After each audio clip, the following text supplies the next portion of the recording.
ओम शांति।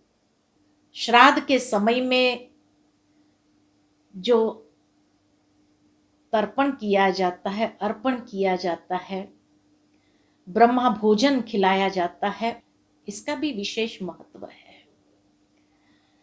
तर्पण शब्द तृप्ति से निकला है। तृप्त यानी कि जहां आत्मा को सेल्फ सेटिस्फैक्शन हो या जिसके प्रति हम अपने शुद्ध संकल्प करते हैं, उन आत्माओं को भी हम सेटिस्फैक्शन देते हैं, तृप्ति प्रदान करते हैं। भावार्थ यही है कि उस तर्पण के अंदर हमेशा सूर्य के सामने होकर के नदी के अंदर हम जल हाथ में लेकर के, तर्पण का जो है, जब भी कोई जल हाथ में लेता है तो जल हाथ में लेना माना एक प्रॉमिस करना, एक प्रतिज्ञा करना। तो हम अपने पूर्वजों के सामने ये प्रॉमिस करते हैं, प्रतिज्ञा करते हैं कि आज के बाद हम काले तिल की तरह जो अपने अंदर की तमो प्रधानता है उसको समाप्त करेंगे और अपने संबंधों में माधुर्य ले आएंगे, मिठास ले आएंगे, शक्तिशाली संबंध बनाएंगे और तेलिए माना स्नेहपूर्ण अपने संबंध सबके साथ रखेंगे, क्योंकि तभी सेल्फ सेटिस्फैक्शन भी मिलता है और उन पूर्वजों को भी सेटिस्फैक्शन, तृप्ति प्राप्त होती है। तो ये तर्पण हमें करना है। दूसरा, अर्पण करते हैं।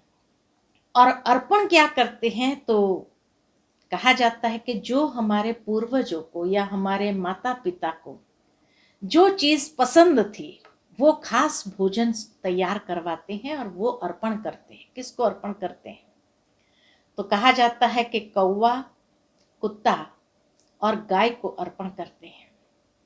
अब कौवा प्रतीक है कि जो काकभूषणी कहा गया है, जिसने सीता जी की रक्षा की जब रावण उठाकर ले जाता था, तो वही एक काकभूषणी जो है वो हमारी रक्षा करेंगे, अर्थात हमें कोई भी प्रकार के बुरी छाया से हमें बचाएगा। इसीलिए काकभूषणी के प्रतीक रूप में कौवे को अर्पित किया जाता है। और कौवे को खिलाना, इसका भाव यही है कि ये समय ऐसा है कि जब बारिश के दिन होते हैं तो खाने पीने के लिए कौवों को कुछ नहीं होता है, तो उस बहाने से उनको अर्पण करते हैं भोजन। दूसरा, कुत्ते को खिलाते हैं। कहा जाता है कि पांडवों के साथ कुत्ता गया था स्वर्ग में।